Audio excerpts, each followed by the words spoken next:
안녕하세요. 지난번 말씀드릴 때 단지불의 시적견성을 진리에 대해서 확신하지 않는 태도야말로 확신할 수 있는 진리에 이르는 가장 바른 방법이다라고 한번 말씀을 드렸었죠. 저는 단지불의 시적견성을 그렇게 좀 제 소견을 넣어서 번역을 하면 어떻겠나 말씀을 드렸는데, 오늘 또 뭐 비슷한 얘기 한 말씀을 드리겠습니다. 지장보살 원력이 있습니다. 지장보살은 지옥문 앞에서, 지옥에서 고통받는 중생이 하나라도 있으면은 나는 성불치 않겠다는 원을 세우면서 그 지옥문 앞에서 눈물을 흘리고 있다는 이제 보살이 이제 지장보살인데,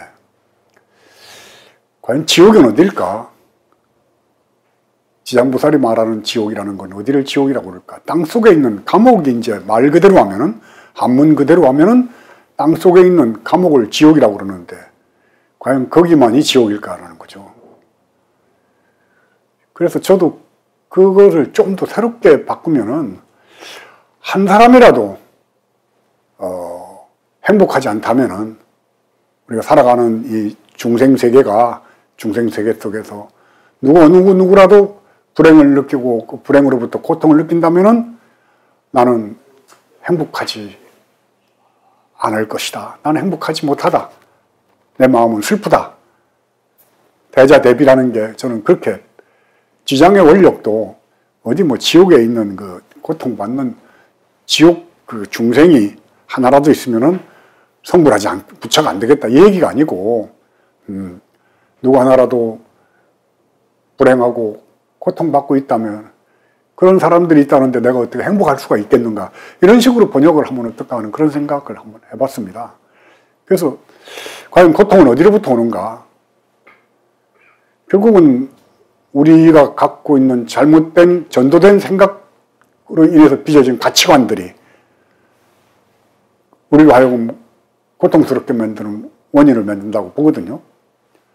물질적인 욕망으로 가득 찬 세상, 물질적인 풍요가 행복해 줄 것이라고 믿어 의심치 않았던 소위 산업혁명 이후부터 우리가 쭉 이 문명의 발전을 봐왔던 이 시기가, 저는 다시 생각해보면 우리가 인간성을 상실해가는 시간이 아니었나 하는 생각이 듭니다.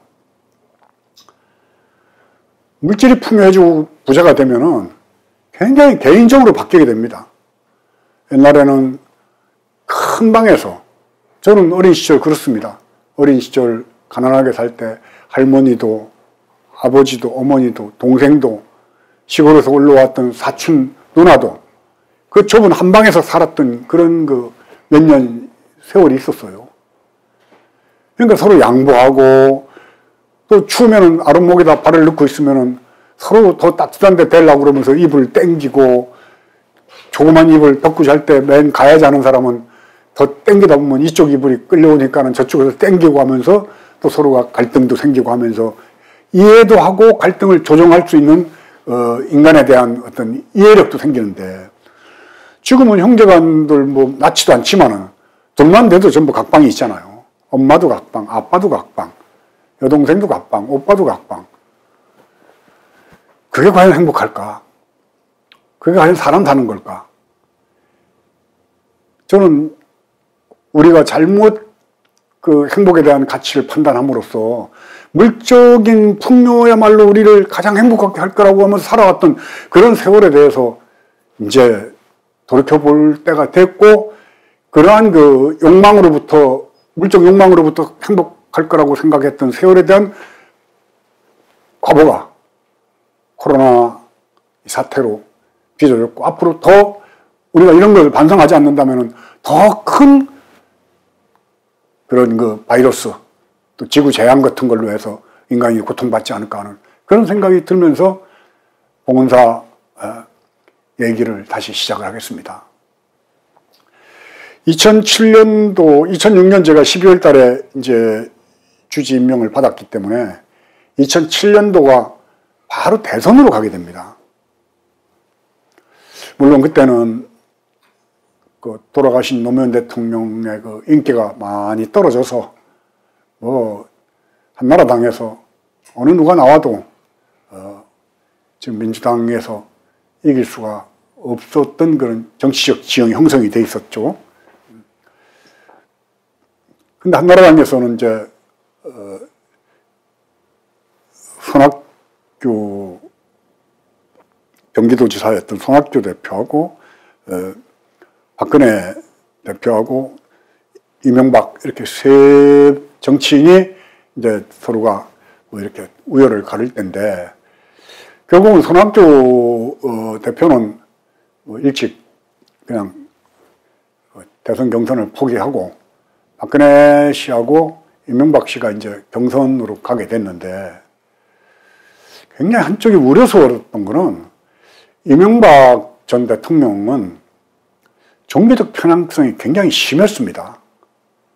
서울시장 할 때도 서울시를 하나님께 봉헌하겠다고 그래서 그때 불교계에서도 반발이 심했고 아주 굉장히 갈등 관계가 나오고 본인도 나중에는 그걸 사과를 했습니다만은 뭐 저도 나중에 나는 서울시를 하나님께 봉헌하겠다는 이명박을 하나님께 봉헌하고 싶다 해가지고 그때 좀 이리저리 말도 듣고 시끌시끌 했습니다. 예. 어느 분이 하나님이 화를 낼 거다 그렇게 더러운 인간을 봉헌했다고 뭐 이런 얘기까지 나왔었고 지난번에 한번 했던가 이 얘기를 그러긴 했었습니다만은 한나라당이 이제 이렇게 경선 과정으로 가면서 박근혜 전 대통령에 대해서는 검증된 바가 없지 않습니까? 박정희 대통령의 딸, 뭐 박정희 대통령에 대해서는 호불호가 이제 좀 극단적으로 갈리는데 민주주의를 탄압하는 독재자였긴 하지만은 우리가 보릿고개의 가난에 신음할 때 경제 부흥을 일으켰던 그래도 우리를 먹고 살만하게 해줬던 그런 대통령으로 나이 드신 분들은 다 그런 기억으로 박정희 대통령을 기억하고 있고 또 우리가 먹고 사는 문제만 갖고 인간의 가치를 판단한다는 것은 너무 그건 짐승적이다. 뭔가 도덕성과 합리적인 참 세상을 위해서 이렇게 가기 위해서는 18년 동안의 독재라는 것은 너무했고 또 많은 사람들이 또 그 과정 속에서 죽어갔던 그런 세월이었잖아요. 암묵한 세월이었죠. 먹고 사는 문제는 일정한 부분 해결이 됐다 하더라도 사실은 알고 보면 도덕이 무너졌고 가치가 없어져 버렸고 우리가 바라는 세상에 대한 룰 같은 것들이 무너져 버린 세상들 뭐 그런 식으로 또 평가하는 분도 있는 걸로 저도 알고 있습니다. 그러한 박정희 대통령 딸에 대한 박근혜 대표에 대한 그런 그 동정심 또 아버지도 그 참 총 맞아서 어머니도 총 맞아서 남동생은 마약한다고 또 여동생도 또 뭐 평탄한 삶을 안 살았지 않습니까? 그러면서 박근혜에 대해서 별로 알려진 게 없기 때문에 저도 그렇게 생각을 했어요. 그러한 그 개인적 가정사에 대한 고통이 혼자 많이 생각을 많이 했을 거다. 인간에 대해서.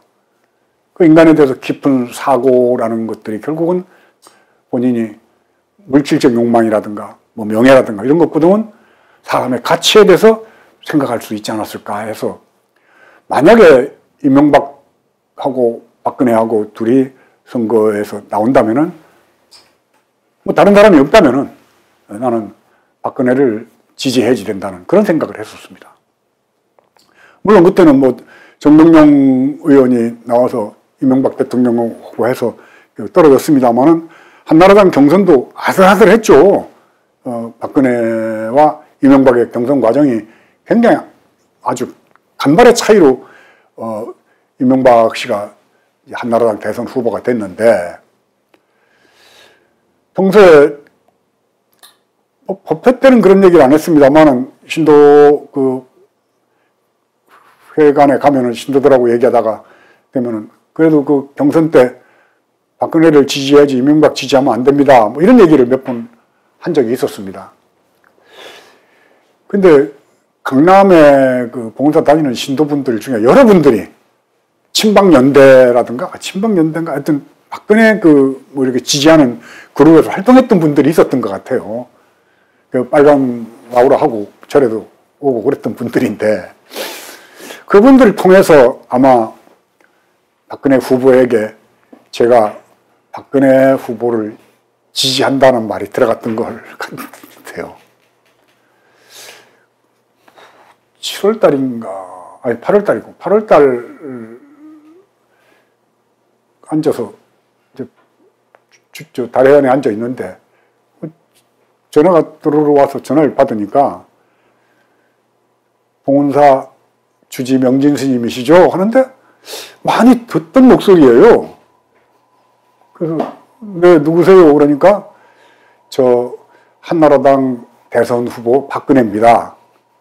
그, 박근혜 대통령 말이 이렇게 또록또록 하잖아요.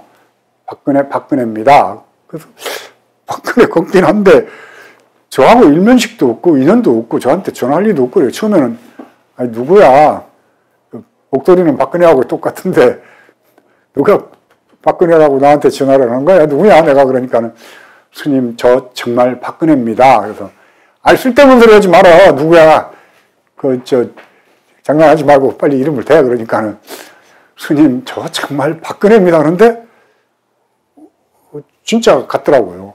그래서 한 번 더, 아니, 그러니까, 박근혜가 왜 나한테 전화를 했냐고. 장난 그만해. 누구야? 내가 그러니까는, 거의 울먹울먹하는 그 목소리로, 스님, 저는 정말 박근혜입니다. 그래서 제가, 아니, 박근혜 후보가 나한테 왜 전화를 했어요? 내가 그러니까는, 그날이 8월 15일이었어요. 8.15. 8월 15일이면은 유병수 여사가 장충체육관에서 8.15 행사할 때, 문세강이라는 사람한테 충격을 받아서 이제 세상을 떠난 날로 되지 않습니까? 그래서 아마 박근혜 후보가 그때 얘기하기를 오늘이 어머님 돌아가신 날이라서 동작동에 있는 국립현충원에 어머님 묘에 들려서 참배를 하고 나오는데 어머님께서 살아계셨더라면은 저를 응원해 주시는 스님께 틀림없이 고맙다라는 인사를 했을 것 같아서 어머님 대신 제가 스님께 고맙다라고 인사를 드리고 싶어서 전화를 드렸습니다. 저는 불자는 아니지만은 어머님은 폭실한 불자였기에 스님께 아마 고맙다라고 인사하셨을 거라고 저는 생각합니다. 그래서 들어보니까 정말 박근혜 후보더라고요. 그래서 제가 어머님의 그 따뜻한 그 세상을 품는 자비스러운 마음으로 좋은 대통령이 돼서 국민들을 좀 편안하게 그리고 따뜻하게 살 수 있도록 그렇게 노력해 주시길 바랍니다 하고 덕담을 했죠. 그래서 꼭 경선에 이겨서 대통령이 되고 난 다음에 찾아뵙겠습니다.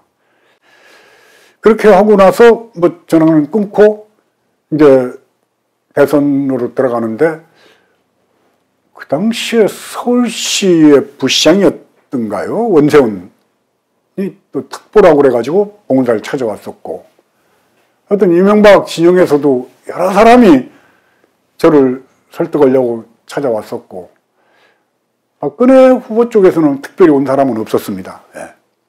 그러면서 이제 대선으로 가는데 어차피 이 집권당 쪽에서는 이미 안 된다라고 판단했었죠. 하여튼 그래가지고 그 박근혜 후보가 아슬아슬하게 떨어지고 이명박 후보가 이제 한나라당의 대선 후보가 되고 난 다음에 하여튼 많은 사람들이 봉은사를 와서 이명박 후보를 지지해달라는 그런 의사 표현할 때도 저는 아주 냉정하게 거절을 했습니다. 근데 어느 날 그 당시에 종회 의장이었던 자성 전 원장이 저한테 찾아와서 이상득 의원을 한번 데리고 올 테니까 식사를 한번 같이 했으면 좋겠다. 그래서 저기 정치하는 사람들 자꾸 오고 하는 거 안 맞다 하면서 거절을 하다가 그래도 종회 의장이 몇 차례 부탁을 하는데 거절하긴 그렇고 그래서 그럼 한번 데리고 오시오 해서 이제 이상득 의원하고 그 당시엔 자승 종회 의장이었죠. 둘이 이제 봉사를 와서 그게 아마 한 9월 달이나 10월 달쯤 안 됐겠나 싶습니다. 12월이 대선이니까 대선. 식사를 하면서 이명박 후보에 대한 지지를 요청을 하더라고요. 밥 먹으면서 제가 대번 그랬습니다. 이명박 후보는 소망교회 장로죠. 우리 이상득 후보도 소망교회 장로 아닙니까? 그러니까는 원로 장로라고 그러더라고요. 원로 장로. 그러면은 한번 생각을 해봅시다. 만약에 불교인이라고 소문이 난 대선 후보가 소망교회 예배 시간에 일요일 날 예배 시간에 소망교회 가서 내가 대선 출마했으니까 여러 신도님들이 나를 지지해 주십시오 하면은 그 시간을 소망교회 목사님이 그 사람에게 예배 시간에 인사를 할 수 있도록 허락을 하겠습니까? 왜냐하면은 이상득 후보가 자승하고 해서 둘이 나한테 원하는 게 철원날 봉은사 신도들이 제일 많이 오는 날 이명박 후보가 봉은사에 와서 인사 말씀을 하게 해달라는 그 부탁을 하러 온 겁니다. 어때요? 물론 선거 때가 되면은 절집이고 교회고 성당도 마찬가지입니다만은 그래서 정치하는 사람들은 개신교, 불교, 가톨릭해서 개불릭이라고 그런다고 그래요. 개불릭. 그런 정도로 교회도 가고 성당도 가고 절에도 가야지 하는 게 그들의 운명이지만은 그러나 그렇게 하나님께 서울시를 봉헌한다고 그랬던 그런 광신도까지 봉헌사에 와서 인사를 한다는 거. 그리고 도덕적으로 제가 별로 그렇게 바람직하지 않은 사람이라고 생각했기 때문에 좀 괜찮은 사람 같았으면은 오락했을 수도 있겠죠.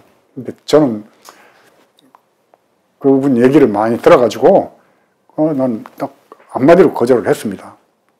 그러면서 이제 한나라당 후보가 됐으니까 다음 대통령 된 거나 다름이 없는데 한 가지 걱정스러운 거는 이 대한민국이 남과 북의 그런 사상 대립 속에서 정말 그런 갈등 관계가 형성이 됐고 영원한 갈등 지역 때문에 빈부의 격차 때문에 이런 갈등 구조 요소들이 많은데 다행스러운 게 기독교와 불교가 종교적 갈등이 그나마 그렇게 심하지 않다는 거. 교회에서 청년애들이 와가지고 땅 밟게 한다고 절 무너지라고 기도하고 멀쩡한 마애불에다가 십자가 스프레이로 그리고 가고 별짓을 다 해도 어디입니까? 수유리에 있는 화계사 같은 데는 6, 7번이나 불이 났잖아요. 그것도 북한산 밑에 있는 사찰 쳐놓고 화재 위협을 안 당한 적이 없을 정도로 광신도들이 와서 불을 지르고 가는 겁니다. 그럼에도 불구하고 불자나 불교계에서는 막 대응을 안 하는 바람에 종교 갈등이 없는 게 천만다행인데 이렇게 광신적 믿음의 행태를 갖고 있는 이명박 후보가 만약에 대통령이 된다면 제일 우려스러운 게 나는 종교적 갈등이 일어나지 않을까 하는 그런 생각이 많이 드니까 유념하기 바랍니다. 그리고 거의 대통령 된 거나 다름없는데 봉헌사에서는 이명박 후보가 인사할 수 있도록 자리를 내줄 수가 없습니다. 그러고 단칼에 잘라버렸죠. 그렇게 해서 밥을 먹고 일어서서 저는 대청 마루에 서 있고 이 사람들은 댓돌로 내려서서 둘이 다른 문 밖으로 나가는데 그때 느낌이 등 뒤에서 찬 기운이 확 저한테 오는 느낌이 들더라고요. 그게 이제 지나놓고 보니까 봉은사를 지경으로 해서 나를 내쫓겠다라고 그러는 그런 그 굳은 그 결의가 그때 이루어졌었고, 그리고 며칠 있다 이제 절에는 다 음력으로 초하루를, 음력 초하루를 큰 그 행사를 하잖아요. 일요일이 아니고. 음력 초하루 때 불광사, 능인선원, 구룡사 해서 강남에 있는 대형 큰 좀 사찰은 다 이명박이 다니면서 인사를 했는데 봉은사만 못 온 겁니다. 뭐 그랬다고 그래요. 저기 저 큰 절에는 왜 봉은사는 왜 안 가냐고 그러니까 거기 주치가 우리 못 오게 한다고 그렇게 얘기를 했다고. 그러니까 이제 봉은사는 이명박 정권 하에서는 완전히 도드라지게 아주 특별한 사찰이 돼버렸다는 걸 나중에 알게 됐어요. 물론 이제 대통령 취임식하는 과정이라든가 이렇게 쭉 진행하는 거는 다음에 다시 또 여러분들한테 왜 이 얘기를 말씀을 드리냐면은 서두에서 얘기했듯이 인간의 행복은 물질로만은 행복해지지 않는다는 겁니다. 그리고 인간이라는 것이 너무 욕망하는 것대로 자기가 요구하는 욕망대로만 따라갔을 경우에는 짐승과 똑같이 사친다는 거죠. 저는 MB 시대를 짐승의 시대라고 평가합니다. 747, 무슨 부자 되세요. 땅, 4대강, 또 자원 얘기한다고 외국에 뭐 다 돈 갖다 없애버린 거, 이런 거 생각해보면은 MB 시대야말로 도덕도 무너졌고, 우리 인간으로 안 보고 결국은 물욕의 화신 같은 것들로 이렇게 화도록 만들었던 아주 암울했던 가장 암흑기 같은 시대였다라고 저는 판단하는 거죠. 그래서 MB에 대해서는 지금도 저는 마음속으로부터 용서가 안 되는 게 4대강 그 사업을 통해서 얼마나 많은 생명들이 참 죽어갔고 또 수억만 년 전, 수백억만 년부터 흘러내려왔던 산과 물 줄기를 운하를 파가지고 뚫겠다는 인간이 자연에 순응을 하고 적당히 인간의 편리를 도모하는 선에서 자연과 타협을 해야지 자연을 거슬려고 할 때 일어나는 현상이 저는 코로나 바이러스 보복이라고 저는 보는 거죠. 다음에 또 뵙도록 하겠습니다.